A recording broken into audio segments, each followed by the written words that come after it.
Analysis of variance, ANOVA, first found by Sir Ronald Fisher. In this class, I'm going to tell you everything you need to know to calculate a one-way ANOVA numerical. So let's get started.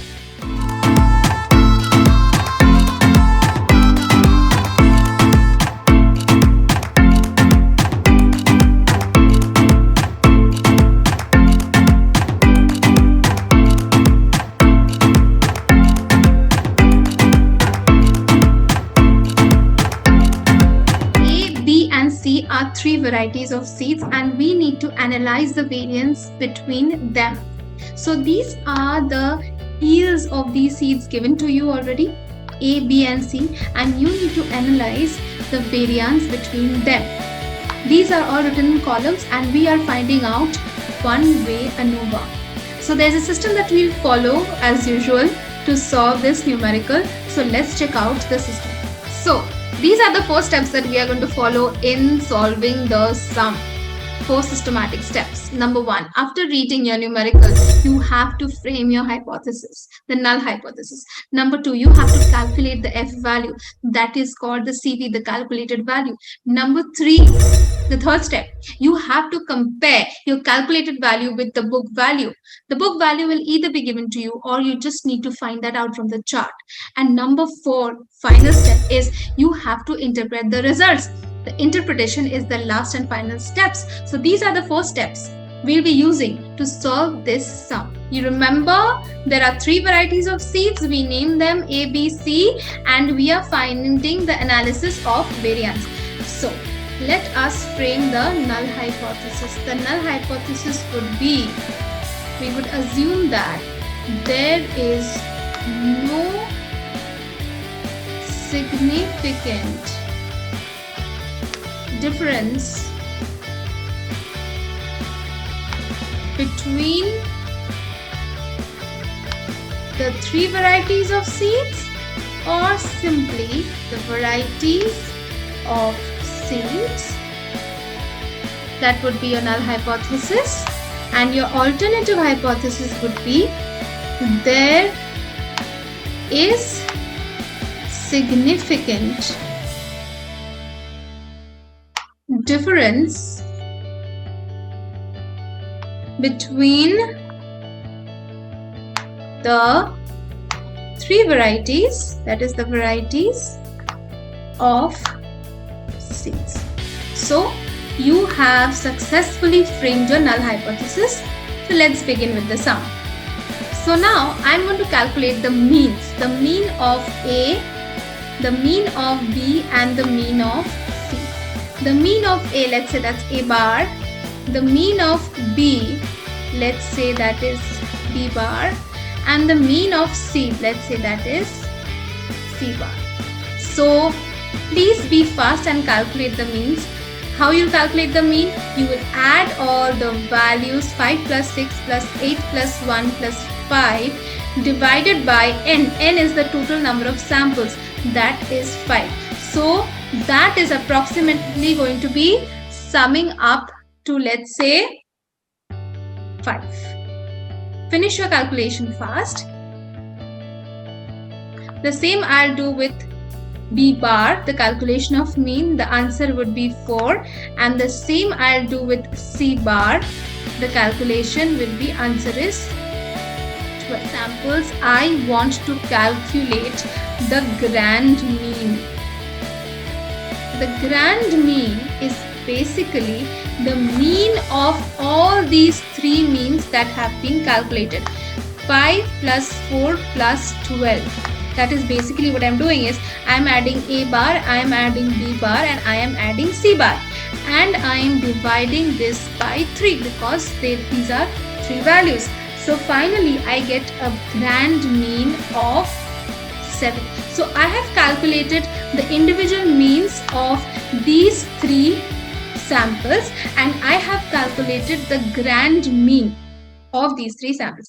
I have got what I required to find out the SSB. Now what is SSB? The first thing I need to find out in the process of doing a one-way or solving a one-way ANOVA sum is the sum of the sum of squares between the samples. It is popularly known in the short way as the SSB. To calculate SSB, I did require all these things. How? When I write the formula, you'll come to know. So basically what I'm trying to find out in the beginning is the sum of squares between the samples. What are the samples? A, B and C. We have three varieties of seeds here, A, B and C. These are the three samples. So we need to find out between them. So it is between it is between A, B and C. SSB. For that, I first calculated the mean and means, individual means of ABC, and then I calculated their grand mean. Now, let's check out the formula of SSB. Formula for SSB is N1 multiplied by A bar minus X bar the whole square plus N2 B bar minus X bar the whole square plus N3 C bar minus X bar the whole square. What is X bar? I just named the grand mean as X bar, as simple as that. So let us calculate. N1, as we all know, the number of samples is 5. In the first case, let me just show you here. See, 1, 2, 3, 4, 5. So we have 5 samples in all the 3 cases. So N1 is equal to 5 multiplied by A bar. A bar was calculated as 5. Let's check that out. Yes, A bar was calculated as 5. This is A bar. A bar is 5 minus X bar is 7 the whole square plus N2 is again 5. As you know, what is B bar? B bar is 4. Right. 4 minus 7 the whole square again plus N3 is again 5 multiplied by what is C bar? 12, as you can see, minus 7 the whole square. Let us calculate that first and the result will come up to 190. So the next step in calculating the sum is we have to calculate the SSW. What is SSW? SSW is sum of squares within the samples. So what are the values within the samples? Within the sample A, within the sample B, within the sample C, and we are going to sum them. Sum of squares of within the samples. So what are we going to do to calculate the sum of squares within the samples? So we are going to calculate the sum of squares within the samples, which is A minus A bar the whole square. I am going to calculate B minus B bar the whole square. I am going to calculate C minus C bar the whole square. What is A minus A bar this whole square? Individual values minus A bar, which we have already calculated, that is 5 the whole square.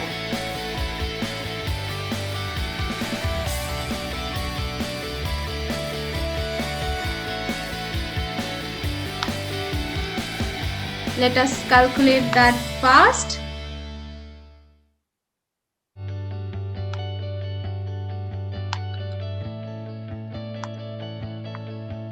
So after calculating all this, I want to calculate the summation of A minus A bar the whole square, which is supposed to be 26.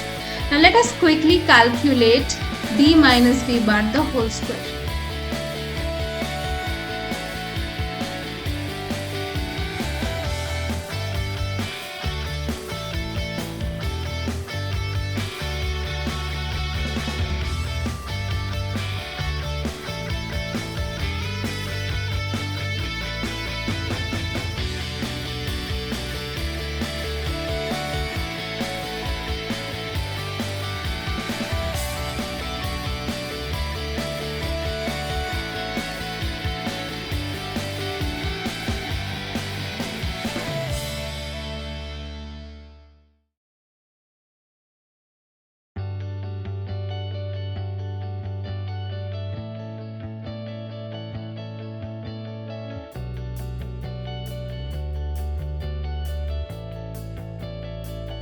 Now let's check out the formula of SSW.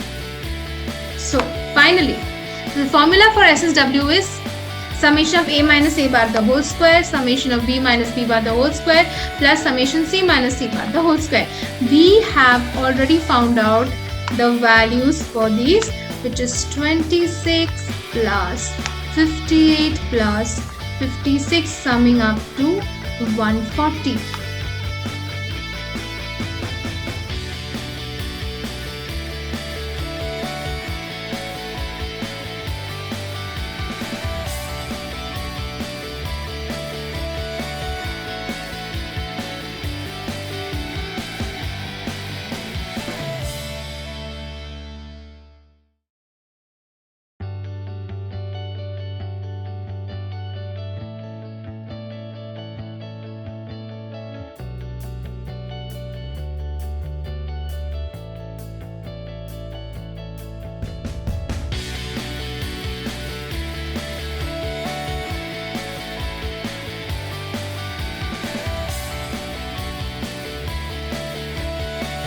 Let's take a look at this ANOVA table. As I told you, the SSB and the SSW, that is the sum of squares and the sum of squares between the samples and the sum of squares within the samples. We have already calculated 190 and 140. You just write this in the second column. The first column will be source of variance, that is SSB and SSW. The second column is, you need to write out the numbers you have calculated. The third column is degrees of freedom. For the first degree of freedom, you have C minus 1, that is column minus 1. As far as I can remember, we had 3 columns, so it's 3 minus 1, that is 2. And second column, the second row will be N minus C. That is the total number of samples minus the number of columns. We had 15 samples and we had 3 columns. So it is going to be 15 minus 3, that is 12.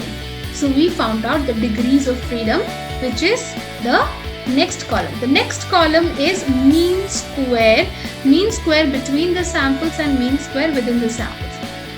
So mean square between the sample is calculated by dividing SSB by C minus 1. SSB we already have calculated before, and C minus 1 we have calculated, it's 2. The answer is 95. Similarly, MSW, SSW divided by N minus C. SSW we have calculated, N minus C is 12. So as you can see, it's 11.67.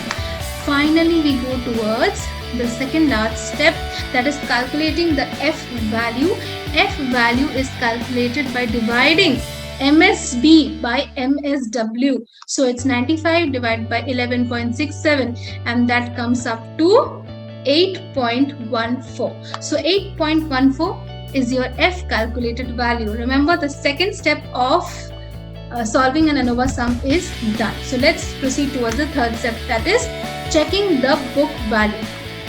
This is the F value chart, right, which helps you finding out the book value. As you can see, this is V1, which shows the degrees of freedom of the numerator, and V2, which shows the degrees of freedom of the denominator. So as I can remember, the degree of freedom of our numerator, which was the MSB, the numerator for F value, was 2, right? So 2 will be our corresponding value for here. And the degree of freedom for our denominator, that is MSW, was 15 minus 3, right? It was 12. So 12 is going to be our reference value here. So 12 for the row and 2 for the column. So it makes 3.89. So 3.89 is the referred book value for F distribution in case of 5% level of significance. Now that is also going to be given to you in the sum. Our calculated value, we have the F book value, which is 3.89. We just figured it out. In most of the cases in your sum, that will always be given, already be given to you. The book value will already be given to you. So let's say the book value is given, and you just came to know how to find it out also. So right, 3.89 is book value, and 8.14 is the calculated value. So as you can see from here, the third step is we need to compare. We found out the book value, we need to compare. So the calculated value is greater than the F book value. So what do we interpret it in this case? Remember, if the calculated value is greater than the book value, we reject the null hypothesis. Space to hypothetically tell you about another situation. If the calculated value is less than the book value, what are we going to do? We are going to accept our null hypothesis, right? So in our case, the calculated value is greater than the book value, hence we will reject our null hypothesis. So this was our null hypothesis. There is no significant difference between the varieties of seeds. We are supposed to reject it. We are supposed to accept our alternative hypothesis that there is a difference, a significant difference between the varieties of seeds. So this is how you're going to calculate your ANOVA sum. Good luck for your exams. Bye.